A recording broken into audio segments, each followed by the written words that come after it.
ஜம்மு காஷ்மீரில் அமைக்கப்பட்டுள்ள உலகிலேயே உயரமான செனாப் ரயில்வே மேம்பாலத்தை பிரதமர் மோடி இன்று திறந்து வைக்கிறார். பாலத்தின் வழியாக கடந்து செல்லும் வந்தே பாரத் ரயில் சேவையையும் கொடியசைத்து தொடங்கி வைக்கிறார். பிரதமர் வருகையை ஒட்டி ஜம்மு காஷ்மீரில் உச்சகட்ட பாதுகாப்பு ஏற்பாடு செய்யப்பட்டுள்ளது.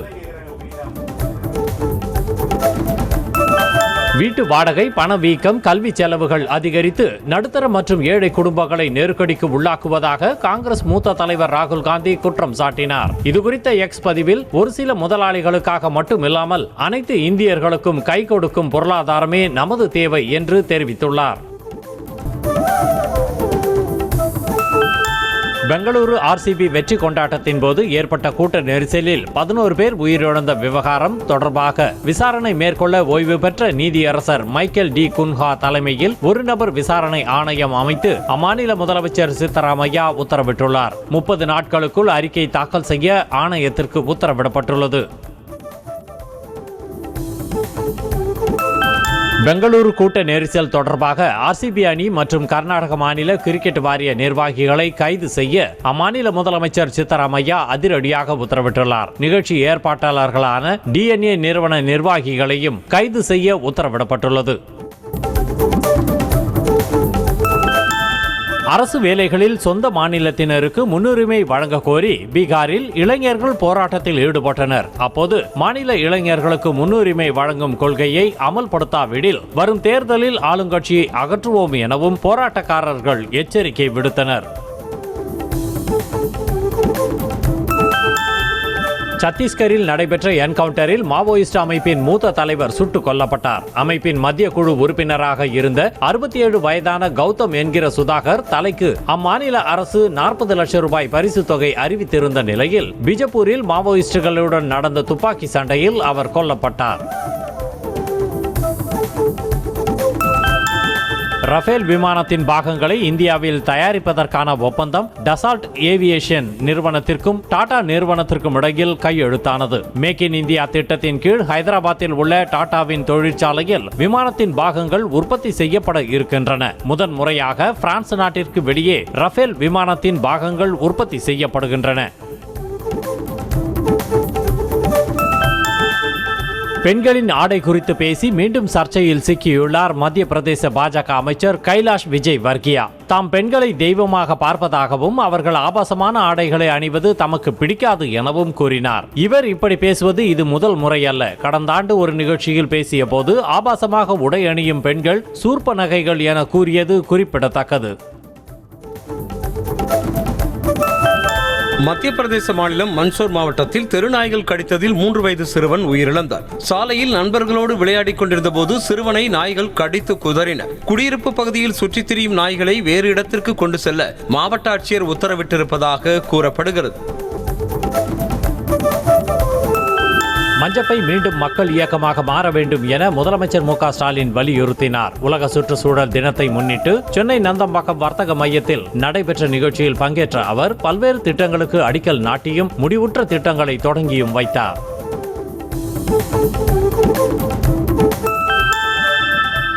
தமிழகம் முழுவதும் உள்ள 1100 அரசு அலுவலகங்களில் தூய்மை மிஷன் திட்டம் மூலம் நடைபெற்ற தூய்மை பணிகள் மூலம் 300 டன் குப்பைகள் வரை சேகரிக்கப்பட்டுள்ளதாக துணை முதலமைச்சர் உதயநிதி ஸ்டாலின் தெரிவித்தார். சென்னை ரிப்பன் மாளிகையில் தூய்மை மிஷன் திட்ட பணிகளை ஆய்வு மேற்கொண்ட பிறகு அவர் இதனை தெரிவித்தார். திருப்பதி கோவிலை போல் திருச்செந்தூர், பழனி மற்றும் திருவண்ணாமலை கோவில்களில் விரைவில் ஆன்லைன் மூலம் முன்பதிவு செய்து சிறப்பு தரிசனம் செய்யும் வசதி அறிமுகம் செய்யப்படும் என அமைச்சர் சேகர் பாபு தெரிவித்தார். தஞ்சாவூர் மாவட்டம் சுவாமிமலை சுவாமிநாத சுவாமி கோவிலில் மேற்கொள்ளப்படும் பணிகளை ஆய்வு செய்த பிறகு அவர் இதனை தெரிவித்தார். திருவண்ணாமலை அருணாச்சலேஸ்வரர் கோவில் மாட வீதியில் சிமெண்ட் சாலை அமைக்கும் பணியை அமைச்சர் ஏவா வேலு துவக்கி வைத்து ஆய்வு மேற்கொண்டார். பின்னர் செய்தியாளர்களை சந்தித்த அவர் ஜூன் 30ஆம் தேதிக்குள் சாலை அமைக்கும் பணிகளை முடித்து தர ஒப்பந்ததாரர்களுக்கு அறிவுறுத்தப்பட்டிருப்பதாக தெரிவித்தார். கூட்டணி குறித்து பேச தாவேக தலைவர் விஜய்க்கு அழைப்பு விடுக்கப்பட்டிருப்பதாக பாஜக மாநில தலைவர் நயினார் நாகேந்திரன் தெரிவித்துள்ளார். கோவை விமான நிலையத்தில் செய்தியாளர்களை சந்தித்த அவர் குருமூர்த்தி மற்றும் சைதை துரைசாமி பாமக நிறுவனர் ராமதாஸை சந்தித்தது கட்சி சார்ந்த சந்திப்பு இல்லை என விளக்கம் அளித்தார். ராமதாஸ் அன்புமணி சந்திப்பு மகிழ்ச்சி அளிப்பதாகவும் என்ன பேசினார்கள் என்பது தெரியவில்லை எனவும் பாமக கௌரவ தலைவர் ஜி.கே. மணி தெரிவித்திருக்கிறார். விழுப்புரம் மாவட்டம் திண்டிவனம் தைலாபுரம் தோட்டத்தில் செய்தியாளர்களுக்கு பேட்டியளித்த அவர் பாமக தலைவர் பதவி தொடர்பான கேள்விக்கு சுற்றி வளைத்து மழுப்பலாக பதிலளித்தார்.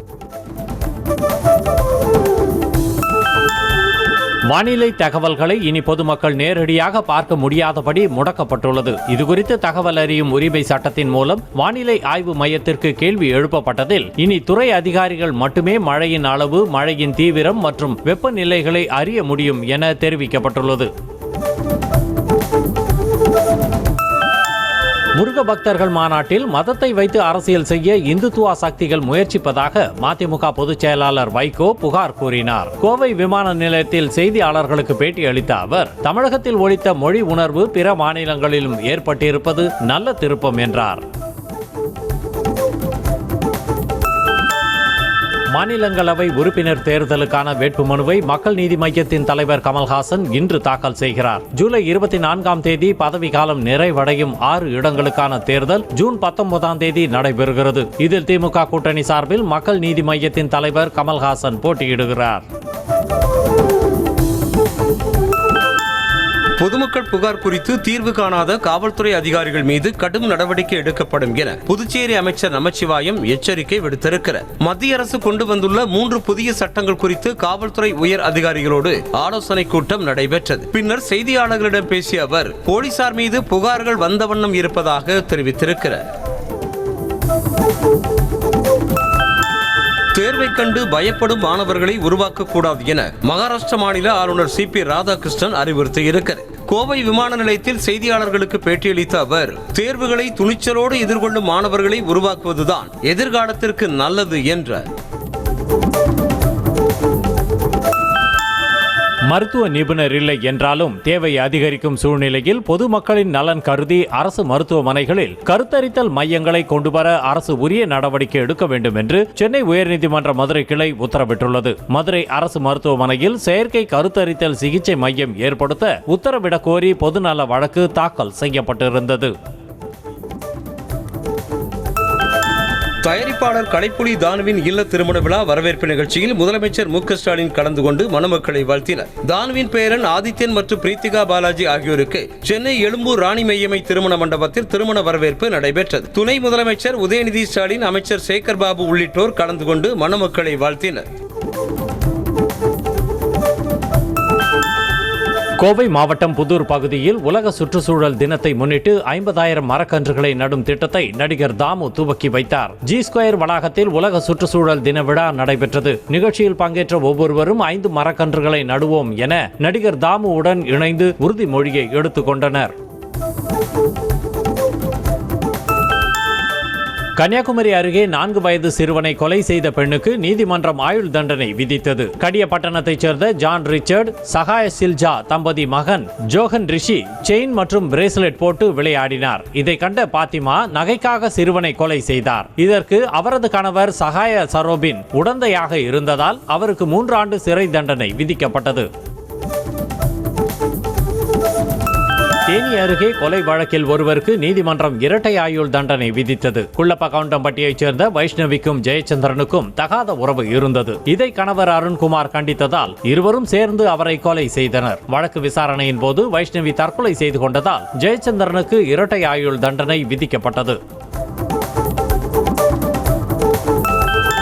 திருவொற்றியூரில் முன்பகையை மனதில் வைத்துக் கொண்டு வீடு புகுந்து ரவுடி வெட்டி கொலை செய்யப்பட்ட சம்பவம் பரபரப்பை ஏற்படுத்தியுள்ளது. பழைய ரயில்வே ஸ்டேஷன் சாலையில் வசித்து வந்த குல்லபேட்டா என்கிற ஆகாஷை தண்டையார்பேட்டையைச் சேர்ந்த சரத்குமாரும் அவரது நண்பர் பிரேம்குமாரும் சேர்ந்து வெட்டி கொலை செய்தனர்.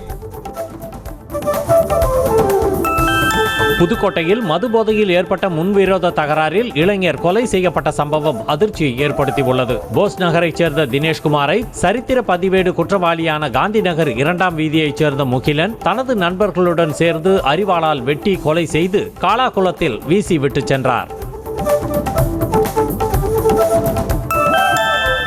கடலூர் மாவட்டம் சிதம்பரத்தில் நெடுஞ்சாலைத்துறையினரை கண்டித்து விசிகவினர் சாலை மறியல் போராட்டத்தில் ஈடுபட்டனர். விசிக கொடிக்கம்பத்தை அகற்றிய போது அது அம்பேத்கர் சிலையின் மீது விழுந்ததில் அது சேதமடைந்தது. இதனை சரி செய்து தருவதாக முதலில் கூறிய நெடுஞ்சாலைத்துறையினர் பின்னர் மறுத்துவிட்டதாக கூறி சாலை மறியலில் ஈடுபட்டனர். திருவள்ளூர் மாவட்டம் ஊத்துக்கோட்டை அருகே சுடுகாடு வசதி கோரி கிராம மக்கள் போராட்டத்தில் ஈடுபட்டனர். வேளகாபுரத்தில் தற்போது உள்ள சுடுகாட்டிற்கு உடலை எடுத்துச் செல்ல 20க்கும் மேற்பட்ட விவசாயிகளின் நிலத்தின் வழியே செல்ல வேண்டியிருப்பதால் பொது இடத்தில் சுடுகாடு அமைத்து தரக்கோரி இறந்தவர் உடலை வைத்து கிராம மக்கள் போராட்டத்தில் ஈடுபட்டனர். ராணிப்பேட்டை மாவட்டத்தில் இரவு நேரத்தில் மழை பெய்ததால் வெப்பம் தணிந்து குளிர்ச்சி நிலவியதால் பொதுமக்கள் மகிழ்ச்சி அடைந்தனர். வாலாஜாப்பேட்டை, அம்மனத்தாங்கல், வெள்ளியப்பாநகர், விசி மோட்டூர், முத்துக்கடை, நவல்பூர், மாந்தாங்கல் உள்ளிட்ட பல்வேறு இடங்களில் சில மணி நேரம் கனமழை கொட்டி தீர்த்தது. கோவையில் அரசு வேலை வாங்கி தருவதாக கூறி போலி நியமன ஆணை கொடுத்த திமுக கவுன்சிலரின் கணவர் உட்பட 2 பேரை போலீசார் கைது செய்தனர். இடிகரையைச் சேர்ந்த ஜெயபிரகாஷ், அவரது மனைவியும் பேரூராட்சி கவுன்சிலருமான வத்சலாதேவி, பிரகாஷ், அவரது மனைவி ரேகா, சரவணகுமார் ஆகியோர் காரமடையைச் சேர்ந்த கௌதம் குமார் என்பவரிடம் 13 லட்சம் ரூபாய் வாங்கி மோசடி செய்தனர். இதில் ஜெயபிரகாஷும் பிரகாஷும் கைது செய்யப்பட்டனர். திருவள்ளூர் மாவட்டம் பெரியபாளையத்தில் ஃபாஸ்ட் ஃபுட் கடைகளில் உணவு பாதுகாப்புத்துறை அதிகாரிகள் ஆய்வு நடத்தினர். சிக்கன் ஃப்ரைட் ரைஸ் வாங்கி உட்கொண்ட 9ஆம் வகுப்பு சிறுவன் உயிரிழந்ததை தொடர்ந்து ஆய்வு நடத்தப்பட்டது. கடைகளில் சேகரிக்கப்பட்ட மாதிரிகளின் முடிவுகள் வரும் வரை 1 வாரத்திற்கு கடையை திறக்க தடை விதிக்கப்பட்டுள்ளது. கள்ளக்குறிச்சி மாவட்டம் சங்கராபுரம் அருகே சட்டவிரோதமாக சிறுமிக்கு கருக்கலைப்பு செய்த போலி மருத்துவரை தனிப்படை போலீசார் கைது செய்தனர். கல்யாண சுந்தரம் என்ற இளைஞர் 17 வயது சிறுமியை காதலித்து கர்ப்பமாக்கிய நிலையில் தேவபாண்டலம் கிராமத்தில் உள்ள மருந்தகத்தில் சிவா ஆனந்த் என்ற போலி மருத்துவர் மூலம் கருக்கலைப்பு செய்துள்ளார். புதுக்கோட்டையில் 16 வயது சிறுமிக்கு சமூக வலைதளம் மூலம் பாலியல் தொல்லை கொடுத்த இளைஞரை போக்சோ சட்டத்தின் கீழ் கைது செய்த போலீசார் நீதிமன்றத்தில் ஆஜர்படுத்தி சிறையில் அடைத்தனர். சிறுமியின் பெற்றோர் அளித்த புகாரின் பேரில் முகமது பைசல் என்ற இளைஞரை போலீசார் கைது செய்தனர். நாகை அருகே புதிதாக டாஸ்மாக் கடை திறக்க எதிர்ப்பு தெரிவித்து கிராம மக்கள் சாலை மறியலில் ஈடுபட்டனர். வெள்ளப்பள்ளம் கிராமத்தில் ஏற்கனவே டாஸ்மாக் கடை உள்ள நிலையில் 600 மீட்டர் தூரத்தில் மற்றொரு மதுக்கடை அமைக்க ஏற்பாடு செய்யப்பட்டது. இதை கண்டித்து அதிமுக முன்னாள் அமைச்சர் OS மணியன் தலைமையில் போராட்டம் நடைபெற்றது. திருவண்ணாமலை மாவட்டம் ஆரணி அருகே கழிவுநீர் சுத்திகரிப்பு ஆலை அமைக்க எதிர்ப்பு தெரிவித்து மாவட்ட ஆட்சியர் அலுவலகம் முன்பு கிராம மக்கள் மற்றும் தமிழ்நாடு விவசாயிகள் சங்கத்தினர் மாபெரும் கண்டன ஆர்ப்பாட்டத்தில் ஈடுபட்டனர். நிலத்தடி நீர் மற்றும் விவசாய நிலங்களை பாதிக்கும் எந்த திட்டமும் தேவையில்லை என்று கோஷங்களையும் எழுப்பினர். தென்காசி மாவட்டம் பாவூர் சத்திரம் ஆட்டுச் சந்தையில் பக்ரீத் பண்டிகையை முன்னிட்டு ஆடுகள் விற்பனை அமோகமாக நடைபெற்றது. வருகிற 7ஆம் தேதி பக்ரீத் பண்டிகை நாடு முழுவதும் கொண்டாடப்படுவதையொட்டி மக்கள் போட்டி போட்டு ஆடுகளை வாங்கி சென்றனர். தரத்திற்கேற்றார் போல 5000 முதல் 60,000 ரூபாய் வரையிலான விலைகளில் ஆடுகள் விற்பனையாகின. மதுரை மாவட்டம் ரத்தினபுரத்தில் நிலத்தை அளவீடு செய்ய 3000 ரூபாய் லஞ்சம் பெற்ற சர்வேயரை லஞ்ச ஒழிப்பு துறையினர் கைது செய்தனர். பாலமுருகன் என்பவருக்கு சொந்தமான 2.45 சென்ட் நிலத்தை அளவீடு செய்ய சர்வேயர் ராஜசேகர் 3000 ரூபாய் லஞ்சம் கேட்டதாக கூறப்படுகிறது. இது தொடர்பாக பாலமுருகன் அளித்த புகாரின் பெயரில் லஞ்சம் பெறும்போது ராஜசேகர் கையும் களவுமாக கைது செய்யப்பட்டார்.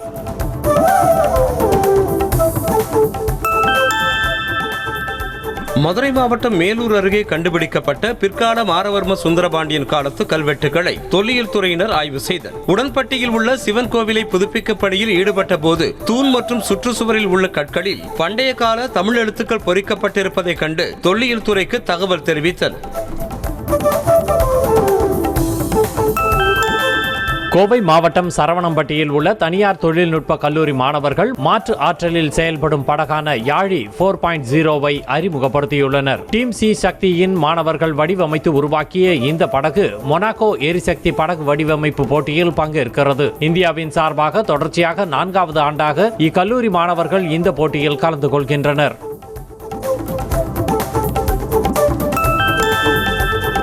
எழுபது திருட்டு வழக்குகளில் தொடர்புடைய 3 பேரை தருமபுரியில் போலீசார் கைது செய்தனர். அதியமான்கோட்டை அருகே ஒட்டப்பட்டியைச் சேர்ந்த மருத்துவர் சங்கர்பாபு வீட்டில் நகை மற்றும் பணத்தை திருடிய சகோதரர்கள் பெருமாள் கோயில் மேடையைச் சேர்ந்த சாதிக் பாஷா, ஷாஜகான், மொய்தீன் ஆகியோரை கைது செய்து விசாரித்த போது ஏராளமான திருட்டு வழக்குகள் இருந்தது தெரிய வந்தது.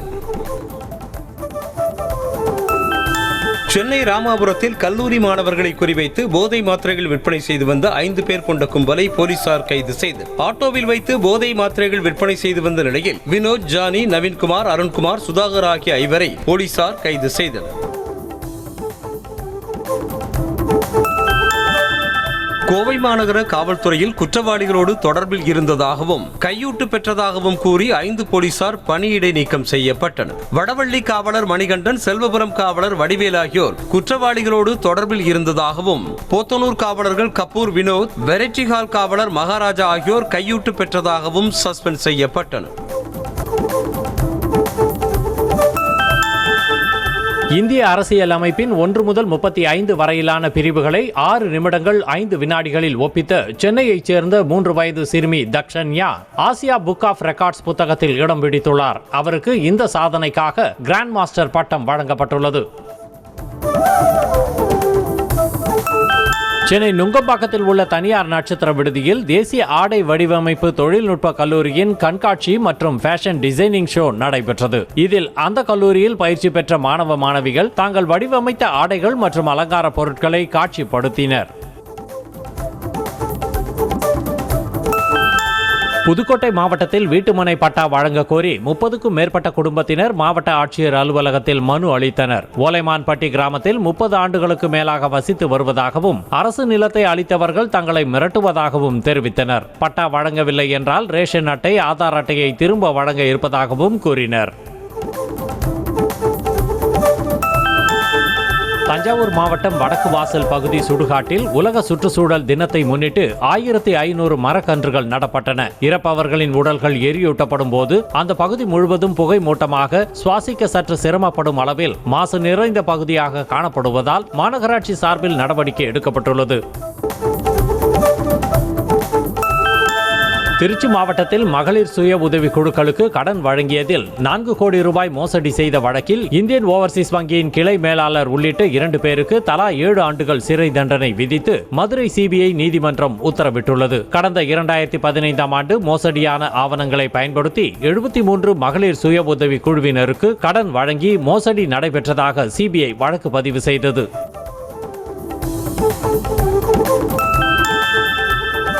சிவகங்கை மாவட்டம் திருப்பத்தூர் அருகே அனுமதியின்றி மாட்டு வண்டி பந்தயம் நடத்தியதாக 5 பேர் மீது போலீசார் வழக்கு பதிவு செய்தனர். இளங்குடியில் உள்ள ஐயனார் கோயிலில் கும்பாபிஷேக விழா நடைபெற்றது. இதனையொட்டி மாட்டு வண்டி எல்கை பந்தயம் நடத்த போலீசார் அனுமதி மறுத்ததால் மீறி பந்தயம் நடந்துள்ளது. கள்ளக்குறிச்சி மாவட்டம் வானாபுரம் அருகே வீட்டின் கதவை உடைத்து 44 சவரன் தங்க நகைகளை மர்ம நபர்கள் திருடி சென்றனர். அத்தியூரைச் சேர்ந்த செல்வி மகனை பார்ப்பதற்காக சென்னைக்கு சென்றுவிட்டு வீடு திரும்பிய போது பீரோவில் இருந்த 44 சவரன் தங்க நகை, 1 கிலோ வெள்ளிப் பொருட்கள் மற்றும் 42,000 ரூபாய் திருடு போயிருந்தது தெரிய வந்தது. தென்காசி மாவட்டம் கடையநல்லூர் அருகே சகோதரி மகளின் பூ புனித நீராட்டு விழாவிற்கு தாய்மாமன் 101 சீர்வரிசை வைத்து சேரட் வண்டியில் ஊர்வலம் நடத்தி அசத்தியுள்ளார். சொக்கம்பட்டியைச் சேர்ந்த தங்கராஜ் மீனாட்சி தம்பதியின் மகள் பிரீத்திகாவுக்கு தாய்மாமன் கேரள மாநிலம் கோட்டயம் பகுதியில் வசிக்கும் சுரேஷ்குமார் சீர் செய்துள்ளார். ட்ரம்ப் அரசின் பயணத்தடை உத்தரவு லாஸ் ஏஞ்சல்ஸ் ஒலிம்பிக்கை பாதிக்காது என LA28 தலைவரான கேசே வெசர்மேன் நம்பிக்கை தெரிவித்திருக்கிறார். ஆப்கானிஸ்தான், லிபியா, ஈரான், சூடான் உள்ளிட்ட 12 நாடுகளைச் சேர்ந்தவர்கள் அமெரிக்காவில் நுழைய அந்த அரசு தடை விதித்திருக்கிறது. சீன அதிபர் ஜி ஜின்பிங்கை உடன்பட செய்வது அதீத கடினம் என அமெரிக்க அதிபர் ட்ரம்ப் தெரிவித்துள்ளார். இரு நாடுகளுக்கும் இடையிலான வர்த்தக போருக்கு மத்தியில் ஜி ஜின்பிங்கை தொலைபேசி மூலம் தொடர்பு கொண்டு பேசிய ட்ரம்ப் சீன அதிபரை தாம் எப்போதும் விரும்புவதாகவும் ஆனால் அவருடன் ஒப்பந்தம் செய்வது மிகவும் கடினம் எனவும் தெரிவித்துள்ளார். நீதித்துறை சீரமைப்பு தொடர்பாக இஸ்ரேல் அரசுக்கு ஆதரவாக ஜெருசலேமில் உள்ள அந்நாட்டின் உச்ச நீதிமன்றத்திற்கு வலதுசாரி ஆதரவாளர்கள் பேரணியாக சென்றனர். அதே சமயத்தில் தலைநகர் டெல் அவிவில் உள்ள ராபின் சதுக்கம் பகுதியில் போர் நிறுத்தத்தை உடனே அமல்படுத்த வலியுறுத்தி அரசுக்கு எதிராக மக்கள் ஆர்ப்பாட்டத்தில் ஈடுபட்டனர். ஜெர்மன் தலைநகர் பெர்லினில் இருந்து இத்தாலியின் மிலன் நகருக்கு புறப்பட்ட ரியோனர் என்ற விமானம் பலத்த புயல் காற்று காரணமாக நடுவானில் குலுங்கியது. விமானியின் சாமர்த்தியத்தால் பவேரியாவின் மெம்மிங்கன் விமான நிலையத்தில் விமானம் பத்திரமாக தரையிறக்கப்பட்டது. இதனால் விமானத்தில் பயணித்த 185 பேரும் உயிர் தப்பினர். அமெரிக்காவின் விர்ஜீனியாவில் நாய்களுக்கான விளையாட்டு போட்டி நடைபெற்றது. ஸ்டான்லி பப் என்ற பெயரில் தேசிய ஹாக்கி லீக் நடத்திய போட்டியில் நாய்கள் திறமையை வெளிப்படுத்தின. 32 ஹாக்கி லீக் அணியை குறிக்கும் விதமாக கழுத்து பட்டையோடு நாய்கள் போட்டியில் பங்கேற்றன. கால்பந்து உலக கோப்பையில் பங்கேற்க உஸ்பெகிஸ்தான் முதல் முறையாக தேர்வு செய்யப்பட்டதை அந்நாட்டின் தலைநகர் தாஷ்கண்டில் ரசிகர்கள் கொண்டாடினர். நடனமாடியும் தேசிய கொடியை கையில் ஏந்தியவாறும் முழக்கமிட்டும் ரசிகர்கள் ஆரவாரத்தில் ஈடுபட்டனர். இந்தோனேசிய ஓபன் பேட்மிண்டன் தொடரின் ஆடவர் இரட்டையர் பிரிவில் இந்திய இணை வெற்றி பெற்று அசத்தி இருக்கிறது. இந்தியாவின் சாத்விக் சாய்ராஜ் மற்றும் சிராக் இணை டென்மார்க்கின் ராஸ்மன் ஜெயர் மற்றும் ஆண்டர்ஸ் காரூப் ராஸ்மல்சன் இணையை 16-21, 21-18, 22-20 என்ற புள்ளி கணக்கில் வீழ்த்தி வெற்றி பெற்றது.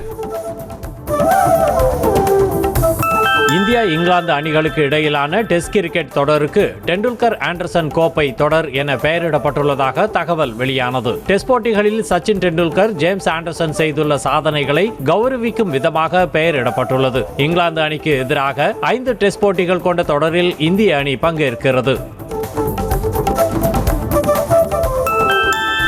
இங்கிலாந்துக்கு எதிரான டெஸ்ட் தொடரில் ஜஸ்பிரீத் பும்ரா 2 போட்டிகளில் விளையாட மாட்டார் என இந்திய அணியின் தலைமை பயிற்சியாளர் கௌதம் கம்பீர் தெரிவித்திருக்கிறார். இதுகுறித்து பேசிய அவர், பும்ரா எந்த 3 போட்டிகளில் விளையாடுவார் என்பது முடிவு செய்யப்படவில்லை என்றும் அவருடன் கலந்து பேசி முடிவு செய்யப்படும் என கூறினார். தனக்கு எப்போதும் வெற்றி கொண்டாட்ட ஊர்வலங்களை நடத்துவதில் நம்பிக்கை இல்லை என பெங்களூருவில் நடந்த உயிரிழப்பு குறித்த கேள்விக்கு இந்திய அணியின் தலைமை பயிற்சியாளர் கௌதம் கம்பீர் பதிலளித்திருக்கிறார். இதுகுறித்து பேசிய அவர், 2007ஆம் ஆண்டு T20 உலகக்கோப்பை கிரிக்கெட்டில் இந்தியா வென்றபோது கூட தான் இதையே கூறியதாக தெரிவித்திருக்கிறார். தாய்லாந்தில் நடைபெற்ற சர்வதேச சிலம்பம் போட்டியில் பங்கேற்று 6 தங்கம் 4 வெள்ளி பதக்கங்களையும் வென்று தமிழகம் திரும்பியிருக்கும் வீரர்களுக்கு சென்னை விமான நிலையத்தில் உற்சாக வரவேற்பு அளிக்கப்பட்டது. தாயகம் திரும்பிய சிலம்ப வீரர்களுக்கு நண்பர்கள் மற்றும் உறவினர்கள் சந்தன மாலை, சால்வை அணிவித்து மற்றும் பூங்கொத்து கொடுத்து வரவேற்றனர். லோகேஷ் கனகராஜ் இயக்கத்தில் பாலிவுட் நடிகர் அமீர் கான் நடிக்க உள்ளதாக வெளியான தகவல்கள் உறுதியாகியுள்ளது. சமீபத்தில் பேட்டி ஒன்றில் பேசிய அமீர் கான் தான் மிகப்பெரிய பட்ஜெட்டில் ஆக்ஷன் ஹீரோ பாணி படத்தில் நடிக்க இருப்பதாகவும் அந்த திரைப்படத்தை இயக்குனர் லோகேஷ் கனகராஜ் இயக்க உள்ளதாகவும் தெரிவித்தார். தனது பெயர் மற்றும் குடும்பத்தினர் பெயரை பயன்படுத்தி ஒரு நபர் மோசடி செய்து வருவதாக நடிகையும் கமல்ஹாசனின் மகளுமான அக்ஷரா ஹாசன் எச்சரிக்கை விடுத்துள்ளார். இதுகுறித்து அவர் வெளியிட்டுள்ள பதிவில், இப்ராஹிம் அக்தர் ஊட்டியில் அலுவலகம் வைத்துக் கொண்டு திரைப்பட தயாரிப்பு பணிகளில் தாங்கள் ஈடுபட்டு வருவதாக கூறி வருவதாக தெரிவித்துள்ளார். தம்மை சாதிய வன்கொடுமை செய்ததாக முன்னாள் எம்எல்ஏ பழ கருப்பையா மீது திரைப்பட இயக்குனர் கரு பழனியப்பன் புகார் அளித்துள்ளார். சிவகங்கை மாவட்டம் காரைக்குடி டிஎஸ்பி அலுவலகத்தில் புகார் அளித்த அவர், தாம் கலப்பு திருமணம் செய்ததால் கடந்த 20 ஆண்டுகளாக ஒதுக்கி வைத்துள்ளதாக தெரிவித்துள்ளார். சிவகங்கை மாவட்டம் திருப்பத்தூர் அருகே இளங்குடியில் கைலாச விநாயகர் மற்றும் பகச்சால மூர்த்தி ஐயனார் கோவில் கும்பாபிஷேக விழா நடைபெற்றது. சிவாச்சாரியார்கள் வேத மந்திரங்கள் முழங்க கோபுர கலசங்களுக்கு புனித நீர் ஊற்றப்பட்டு கும்பாபிஷேகம் நடைபெற்றது. 24 ஆண்டுகளுக்கு பிறகு நடைபெற்ற கும்பாபிஷேகத்தில் ஏராளமான பக்தர்கள் கலந்து கொண்டு சாமி தரிசனம் செய்தனர்.